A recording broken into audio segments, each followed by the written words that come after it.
بھارت میں ایک ہندو شخص کو پتہ لگا کہ اس کی بیوی مسلمان ہو گئی ہے، تو ایک رات وہ اپنے 6 دوستوں سے مل کر مسلمان بیوی سے زنا کرنے لگا۔ تو کیا معجزہ ہوا کہ سب کی روح لرز گئی۔ توبہ توبہ۔ صبح کے 5 بج رہے تھے اور میں الارم لگا کر سوئی تھی، لیکن الارم کی آواز میں نے اتنی آہستہ کر دی تھی کہ وہ صرف مجھے ہی سنائی دے، میرے شوہر کو نہ سنائی دے۔ جیسے ہی میرے موبائل کا الارم بجا تو میں آرام سے بستر سے نکلی، چپل پاؤں میں اڑی سی اور غسل خانے کی جانب چلی گئی۔ میں شوہر سے چھپ کر یہ کام کر رہی تھی اور مجھے خوف تھا کہ اگر میرے شوہر کو یہ سب معلوم ہو گیا تو وہ یقیناً مجھے یہیں پر زندہ جلا دے گا۔ لیکن اب جو بھی تھا، میں پیچھے نہیں ہٹ سکتی تھی۔ مجھے ہر حال میں آگے بڑھنا تھا، اپنے اندر سے اپنے شوہر کا خوف نکالنا تھا۔ میں نے چپکے سے وضو کیا، بغیر کوئی آواز پیدا کی، تاکہ میرے شوہر کو پتہ نہ چلے کہ میں کیا کرنے جا رہی ہوں۔ میں چپکے سے اسٹور روم میں چلی گئی اور وہاں پر نماز کی نیت کی۔ نماز پڑھتے ہوئے میں اپنا دھیان مکمل طور پر اللہ کی جانب کرنا چاہتی تھی، لیکن میرے دل میں میرے شوہر کے لیے اس قدر خوف تھا کہ میں نماز کے دوران بار بار پیچھے مڑ کر دیکھ رہی تھی، لاشعوری طور پر کہ کہیں میرا شوہر جاگ تو نہیں گیا، کیونکہ اگر وہ جاگ گیا تو پھر میری شامت آ سکتی تھی۔ مجھے میری پڑوسن نے یہ بات بتائی تھی کہ نماز پڑھتے ہوئے ہمارا دھیان صرف اللہ کی طرف ہونا چاہیے، دنیا کی جانب ہمیں بالکل بھی دھیان نہیں دینا ہے۔ لیکن میرے دل میں میرے شوہر کا خوف اتنا زیادہ بیٹھ چکا تھا کہ میں بار بار نیت باندھے ہوئی تھی اور پلٹ پلٹ کر دیکھ رہی تھی۔ میں نے ابھی اسلام قبول کیا تھا اور اسی وجہ سے میں زیادہ باتیں تو نہیں جانتی تھی، لیکن میرا دل مجھے بار بار اس بات کی گواہی دے رہا تھا کہ میں غلط کر رہی ہوں، اور اسی وجہ سے میں نے ایک دم سے نیت توڑی اور ایک گہری سانس ہوا کے سپرد کر کے دوبارہ نیت باندھی اور اللہ کے حضور سجدہ ریز ہو گئی۔ جس طریقے سے میری پڑوسن نے مجھے بتایا تھا کہ نماز اس طریقے سے ادا کرنی ہے، میں ویسے ہی کرتی گئی اور پوری نماز پڑھ کے میں واپس آ کر اپنی جگہ پر سو گئی۔ میں نے کروٹ بدل کر دیکھا تو میرا شوہر نیند کی وادیوں میں گھومتا۔ میں نے وہیں اللہ کا شکر ادا کیا اور ساری چیزوں کو سوچنے لگی۔ میری پڑوسن نے مجھے یہ بات بتائی تھی کہ میرا شوہر میرے لیے حرام ہو چکا ہے، کیونکہ وہ ایک غیر مسلم ہے اور اب میں اسلام قبول کر چکی ہوں۔ میں لا الہ الا اللہ محمد رسول اللہ پر ایمان لا چکی ہوں۔ اسی وجہ سے میرے برابر میں لیٹا ہوا یہ آدمی مجھ پر حرام ہو چکا تھا۔ لیکن اگر یہ بات اس آدمی کو معلوم ہوتی کہ میں اسلام قبول کر چکی ہوں اور میں اس کو چھوڑنے والی ہوں، وہ مجھے زندہ جلا دیتا، کیونکہ وہ ایک کٹر ہندو تھا۔ اس کے لیے ان سب چیزوں کے بعد میں اور مذہب پہلے تھا۔ مجھ پر بھی وہ بہت زیادہ اس معاملے میں سختی کرتا تھا اور ہمارے کالونی میں بہت سے مسلمان رہتے تھے۔ وہ مجھے کسی سے تعلقات بنانے کی اجازت نہیں دیتا تھا۔ میری پڑوسن سے میری یہ دوستی میرے شوہر کے سامنے چھپی ہوئی تھی۔ ان کو اس بارے میں کچھ بھی علم نہیں تھا، اور اگر غلطی سے بھی اس بارے میں اس آدمی کو معلوم ہو جاتا تو وہ مجھے زندہ گاڑنے میں 1 منٹ نہ لگاتا۔ اس وجہ سے میں نے تمام باتیں اس سے چھپائی ہوئی تھیں، اور اگلے دن جب میں اٹھی تو میں معمول کے مطابق کام کرنے لگی۔ میں ہرگز نہیں چاہتی تھی کہ اس بارے میں میرے شوہر کو ذرا بھی علم ہو، لیکن مجھے ایسا محسوس ہو رہا تھا کہ اسے جلد ہی ان تمام باتوں کے بارے میں پتہ چل جائے گا، کیونکہ میں اس کے ساتھ اب رہنا نہیں چاہتی تھی۔ وہ اچانک ہی میری طرف دیکھ کر کہنے لگا، پوجا سب خیریت تو ہے؟ تو مجھے عجیب سی نظر آ رہی ہو، کوئی گڑبڑ ہے کیا؟ میں یکدم سے ڈر سی گئی۔ مجھے ایسا محسوس ہوا جیسے میری چوری پکڑی جا چکی ہو۔ میں نے پلٹ کر اس کی طرف دیکھا اور گھبرائے ہوئے انداز میں بولی، نہیں ایسا کچھ نہیں ہے، آپ کو غلط فہمی ہوئی ہے۔ وہ مزید کہنے لگا کہ مجھے تمہارے چہرے پر ایسا محسوس ہو رہا ہے کہ بہت گھبراہٹ ہو، ایسا لگتا ہے جیسے تم کچھ مجھ سے چھپا رہی ہو، کوئی بات ہے تو تم مجھے بتا سکتی ہو۔ وہ خلاف معمول بہت نرم لہجے میں مجھ سے بات کر رہا تھا۔ میں سمجھ چکی تھی کہ وہ میرے اندر بیٹھی ہوئی اس بات کو باہر نکالنا چاہتا ہے، لیکن میں آج ایسا کوئی قدم اس کی نرماہٹ میں آگے نہیں اٹھانا چاہتی تھی۔ اس کی وجہ سے مجھے تا عمر نقصان اٹھانا پڑتا۔ میں نے جلد ہی خود کو کمپوز کیا اور اس کی نفی کر دی۔ وہ اچھا بول کر اپنے کام کے لیے نکل گیا تھا۔ اور اس کے جاتے ہی میں نے گھر کو لاک کیا اور اس عورت کے پاس چلی گئی تھی. وہاں جا کر میں نے اسے تمام رودات سے آگاہ کیا. وہ مجھے کہنے لگی تمہیں اس کا گھر اب چھوڑ دینا چاہیے، تمہارے لیے سب کچھ گناہ کے متعارف ہے. تو میں نے الجھے ہوئے انداز میں سے کہا کہ میں کہاں جاؤں، اور اگر اس بارے میں اس کو علم ہو گیا تو میرے ساتھ بہت برا سلوک کرے گا. وہ مسلمان عورت مجھ سے کہنے لگی دیکھو تمہیں یہ قدم اٹھانا ہی پڑے گا اور اس آدمی کی بات معلوم ہو جائے گی. بہت جلد کہ تم اسلام قبول کر چکی ہو اور تمہیں چاہیے کہ اب تم اس کا گھر چھوڑ کر اپنی امی کی طرف روانہ ہو جاؤ، یا پھر وہاں بھی جانے کے بجائے کہیں اور چلی جاؤ. کچھ مہینوں یا ہفتوں کے لیے تمہارے حق میں یہی بہتر رہے گا. تھوڑی تھوڑی باتیں تو مجھے اس کی سمجھ آ رہی تھیں، لیکن میرے لیے سب کچھ اتنا آسان نہیں تھا. میں بنا کچھ بولے خاموشی سے گھر آ گئی اور بیٹھ کے ان تمام باتوں کے بارے میں سوچنے لگی. کیا مجھے ایسا کرنا چاہیے؟ اگرچہ میں ایسا کرتی ہوں تو وہ آدمی مجھے چھوڑے گا نہیں، لیکن اگر آج بھی میں ڈر جاتی تو کبھی بھی اس گھر سے باہر نہیں نکل پاتی. اس وجہ سے میں نے تمام باتوں کو پس سے پش ڈالا اور خود کو ایک نئے امتحان کے لیے تیار کیا اور کمرے میں آ کر اپنا سامان باندھنے لگی. میں یہی دعا کر رہی تھی کہ جب تک میرا سامان نہیں بن جاتا اور میں یہاں سے نہیں نکل جاتی وہ آدمی گھر کے اندر نہ آئے. لیکن اس بار میری دعا قبول نہیں ہوئی تھی. میں جیسے ہی کمرے سے باہر نکلی وہ آدمی پیچھے کی طرف ہاتھ باندھے وہیں کھڑا ہوا مجھے سنجیدہ نگاہوں سے دیکھ رہا تھا. اس نے میری طرف دیکھتے ہوئے کہا کہاں جا رہی ہو تم؟ میں بنا کچھ بولے اس کے سائڈ سے نکلنے لگی تو اس نے میرا بازو اپنی گرفت میں جکڑا اور مجھے ایک جھٹکے سے پیچھے کی جانب پھینکا اور دھاڑتے ہوئے کہنے لگا کہاں جا رہی ہو تم؟ اور اس وقت بالکل سچ بتانا کس کے گھر سے آئی ہو؟ میرا دل خوف کے ہمارے سینے سے باہر آنے کو ہو گیا تھا. وہ مزید غراتے ہوئے کہنے لگا کہ میں کچھ پوچھ رہا ہوں، مجھے جواب دو. میں نے آنکھیں بند کر کے خود میں جتنی ہمت ہو سکتی تھی جمع کی اور چیخ کر کہنے لگی کہ میں اسلام قبول کر چکی ہوں، میں ایک اللہ پر ایمان لے آئی ہوں، میں حضور پاک صلی اللہ علیہ وآلہ وسلم کو آخری نبی مان چکی ہوں اور میں یہاں سے جانا چاہتی ہوں کیونکہ تم مجھ پر حرام ہو چکے ہو. تم میرے لیے غیر مرد ہو، نامحرم ہو میرے لیے. میں تمہارے ساتھ مزید گزارا نہیں کر سکتی. اگر تم نے میرے ساتھ رہنا چاہتے ہو تو تمہیں اسلام قبول کرنا ہوگا. اس کے بعد میں تم سے نکاح کروں گی، اس کے بعد ہی ہم آگے کی زندگی شروع کریں گے. میں نے یہ تمام باتیں اس کی آنکھوں میں آنکھیں ڈال کر کہی تھیں. میری تمام باتیں خون آشام نگاہوں سے سن رہا تھا اور اس کا بس نہیں چل رہا تھا کہ وہ مجھے جان سے مار دیں. اس نے ایسا ہی کیا. اس نے قریب آ کر مجھے بالوں سے دبوچا اور میرے منہ پر زناٹے دار تھپڑ مارتے ہوئے کہنے لگا دماغ درست ہے تمہارا؟ کیا بکواس کیے جا رہی ہو؟ تمہاری ہمت کیسی ہوئی میری اجازت کے بغیر اس گھر سے قدم باہر نکالنے کی اور کہہ رہی ہو کہ میں تمہارے لیے حرام ہوں؟ یہ نہ ہو میں تمہارے لیے جینا ہی حرام کر دوں. اپنی بکواس بند کرو اور یہ سامان لے کر اندر دفع ہو جاؤ. اس کا لہجہ ہر احساس سے عاری تھا، لیکن میں نے اپنے آپ کو اس کی گرفت سے آزاد کیا اور وہاں سے جانے لگی. اس نے مزید مجھے ایک بار پکڑا اور پیچھے کی جانب دھکیل دیا. اگر تم نے اس گھر سے قدم بھی باہر نکالا تو تمہاری ٹانگیں کاٹ کے رکھ دوں گا. وہ مجھے گھسیٹ کر ہمارے بیڈ روم میں لے گیا اور وہاں جا کر مجھے زور سے دھکا دیا. میرا سر بیڈ کے گراؤنڈ کے ساتھ جا کر لگا کافی زور سے اور ایک درد کی لہر میرے پورے جسم میں اٹھی تھی. میں نے بھرائی ہوئی آنکھوں سے اس کی جانب دیکھا تو وہ مجھے وارن کرنے والے انداز میں بولا اپنی حرکت سے ادھار لو، یہ نہ ہو مجھے تمہارے لیے کوئی سخت قدم اٹھانا پڑے. وہ یہ بول کر وہاں سے جا چکا تھا اور میں وہیں بیٹھی ہوئی تھی اپنی زندگی کے بارے میں سوچ رہی تھی کہ یہ میں نے کیا کر دیا. کیا میں نے اپنے لیے غلط فیصلہ لیا ہے؟ کیا میرا دل مجھے بار بار اس چیز کی گواہی دے رہا تھا؟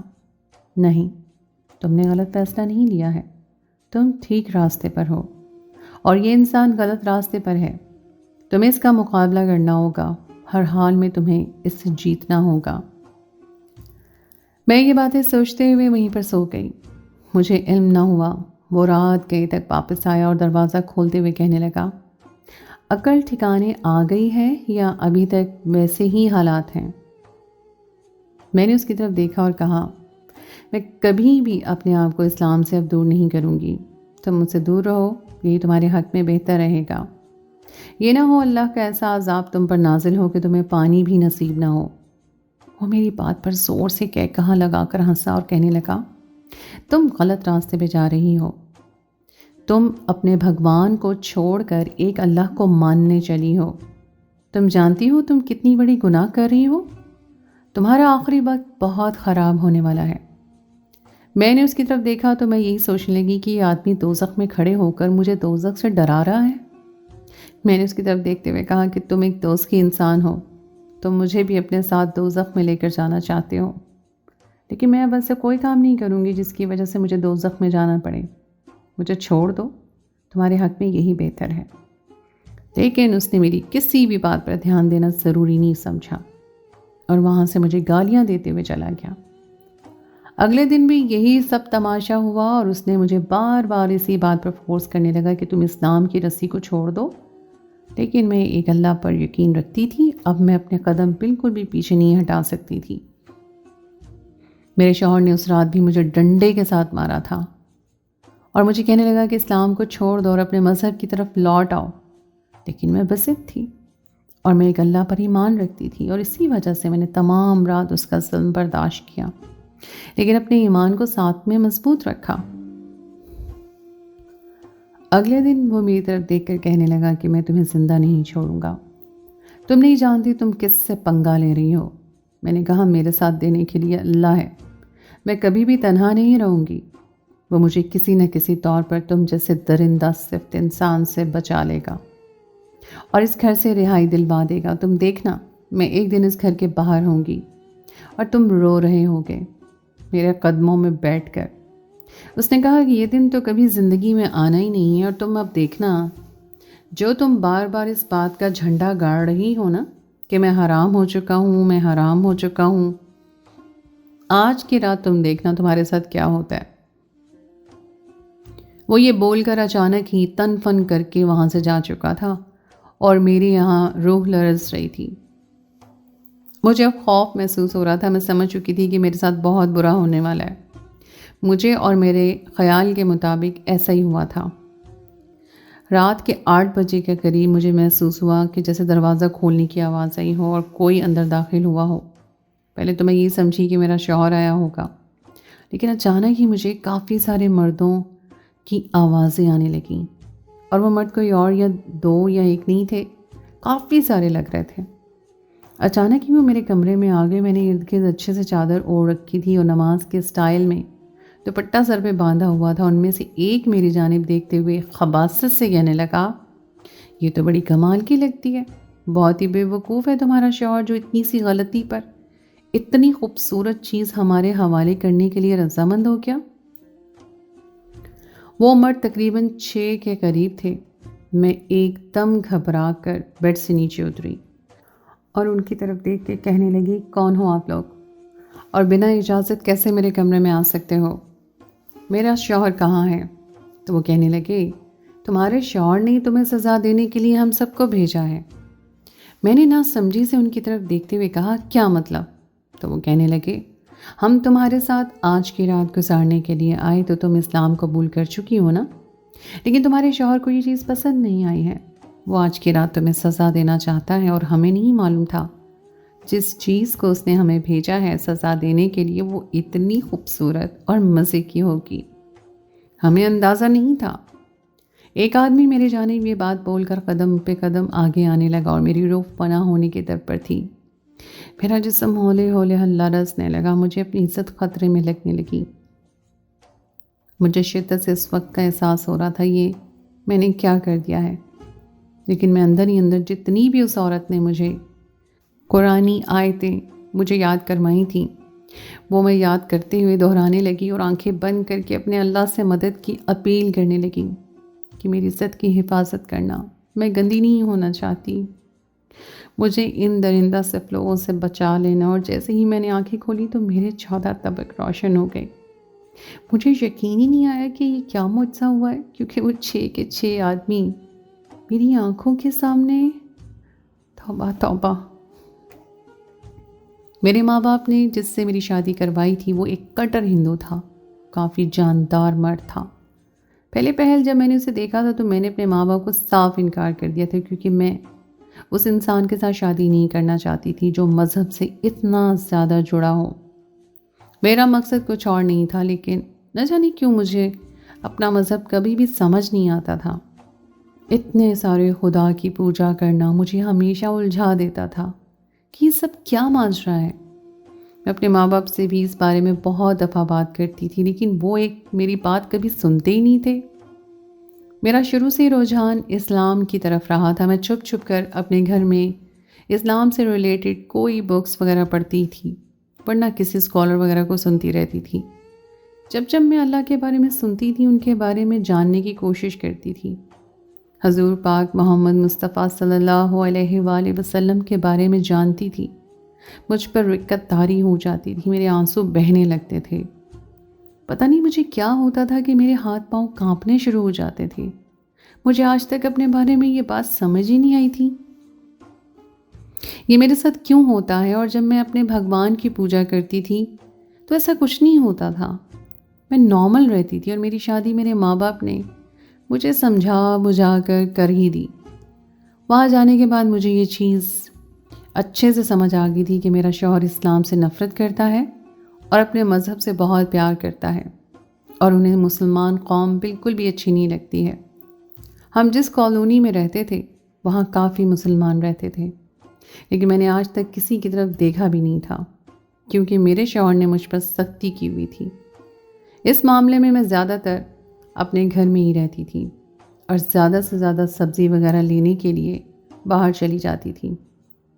میں ابھی تک کوئی اولاد نہیں پیدا کر سکی تھی، جس کی وجہ سے مجھے بچوں کی دیکھ بھال کی کوئی پرواہ نہیں ہوتی تھی، لیکن سارا دن اکیلے ہونے کی وجہ سے میں بہت بور ہو جاتی تھی۔ میں بالکنی سے جھانک کر باہر دیکھتی رہتی تھی، لیکن کبھی باہر اکیلے نہیں جاتی تھی۔ ایک دن میں ایسے ہی اداس اپنے گھر میں بیٹھی ہوئی تھی کہ اچانک زور زور سے میرا دروازہ بجنے لگا۔ میں نے جیسے ہی دروازہ کھولا تو سامنے ایک عورت نماز کی طرح دوپٹہ باندھے کھڑی ہوئی رو رہی تھی اور مجھ سے مدد کی اپیل کر رہی تھی کہ میرے بچے کی طبیعت اچانک خراب ہو گئی ہے، میرے ساتھ تم ہاسپٹل چلو۔ میں فوراً ہی انسانیت کی خاطر اس کے ساتھ چل پڑی۔ میں نے یہ نہیں سوچا کہ آنے کے بعد میرا شوہر میرے ساتھ کیا رویہ رکھے گا۔ میں نے صرف اور صرف اس عورت کا دکھ اپنا دکھ سمجھتے ہوئے اس کی مدد کی اور اس کے ساتھ چل پڑی۔ لیکن خدا کا کرنا ایسا ہوا، میں اپنے شوہر کے آنے سے پہلے ہی گھر پہنچ گئی۔ لیکن اس واقعے کے بعد میری اس عورت کے ساتھ بہت اچھی دوستی ہو گئی، لیکن میں نے اسے یہ بات کلیئر کر دی تھی کہ تم اس وقت میرے گھر کبھی نہیں آنا جب میرا شوہر گھر پر موجود ہو، کیونکہ اگر اس کو یہ پتہ چل گئی کہ میں نے ایک مسلمان عورت سے دوستی کی ہے تو مجھے زندہ نہیں چھوڑے گا۔ اس نے مجھ پر سختی کی ہوئی ہے کہ میں کسی مسلمان کی طرف دیکھوں بھی نہ، لیکن میرا خود دل تھا کہ میں کسی مسلمان سے دوستی کروں، اس کے اسلام کے بارے میں جاننے کی کوشش کروں۔ آہستہ آہستہ ہماری دوستی بہت گہری ہوتی چلی گئی۔ اس نے مجھے اسلام سے ریلیٹڈ بہت سی باتیں بتائیں، بہت سے معجزات بتائے، حضور پاک کے بارے میں، ان کی دریا دلی کے بارے میں، ان کی خندہ پیشانی کے بارے میں سب کچھ بتایا، اللہ تعالیٰ کے واقعات بتائے، اور جب جب میں اس کے منہ سے تمام باتیں سنتی تھی میرے رونگٹے کھڑے ہو جاتے تھے، مجھ پر رکت طاری ہو جاتی تھی اور میں رونا شروع کر دیتی تھی۔ وہ عورت میرا دکھ سمجھتی تھی اور مجھے ایک ہی بات کہتی تھی کہ تمہیں اللہ اپنی جانب بلانا چاہتا ہے، تمہیں چاہیے تم اس مذہب کو چھوڑ کر اسلام قبول کر لو۔ لیکن میں ہمیشہ ہی ڈر جاتی تھی اور اسے کہتی تھی کہ میرے لیے ممکن نہیں، میرا شوہر مجھے چھوڑے گا نہیں۔ لیکن اس کے بہت سمجھانے کے بعد مجھے یہ بات سمجھ آئی کہ اگر میں ہمت کروں گی تو میں سب کچھ حاصل کر سکتی ہوں۔ اس وجہ سے میں نے سب کو نظر انداز کیا اور اپنے اللہ کو مانتے ہوئے اسلام کو قبول کر لیا۔ اس عورت نے مجھے کلمہ پڑھا دیا تھا اور نماز وغیرہ پڑھنی سکھا دی تھی۔ میں روزانہ اس کے پاس کچھ نہ کچھ سیکھ کر ضرور آتی تھی، لیکن جس دن سے میں نے اسلام قبول کیا تھا مجھے بہت ڈر لگ رہا تھا۔ لیکن میرا شوہر بہت غصے والا تھا اور ایک کٹر ہندو تھا۔ اس نے مجھے سب چیزیں کرتے ہوئے اگر دیکھ لیا تو مجھے جان سے مار دیتا۔ اس وجہ سے میں خوفزدہ ہو کر اسٹور روم کے اندر نماز وغیرہ پڑھتی تھی، لیکن جس دن میں نے تہیہ کیا کہ اس کا گھر چھوڑنے لگی اسے تمام باتوں کا علم ہو گیا اور اس نے مجھ پر بہت ظلم کے پہاڑ توڑے. مجھے گھر کے اندر بند رکھا، مجھے مارا پیٹا، مجھ پر چیخا چلایا اور مجھے اسلام سے دور کرنے کی ہر ممکن کوشش کی، لیکن میں اپنے ایمان پر ڈٹی رہی اور میں نے اسلام کی رسی کو نہیں چھوڑا. اور اگلے ہی دن میرے شوہر نے اپنی حد پار کرتے ہوئے میرے لیے 6 مرد بھیجے جو میرے ساتھ زنا کرتے، عزت کو رونتے. اور جب وہ لوگ میرے پاس آئے اور مجھے میرے شوہر کے اس کارنامے کے بارے میں بتایا تو مجھے اپنے آپ سے ہی گھن آنے لگی کہ کسی وقت میں اس کی دسترس میں تھی. وہ آدمی بول کر ایسی میری طرف بڑھنے لگے.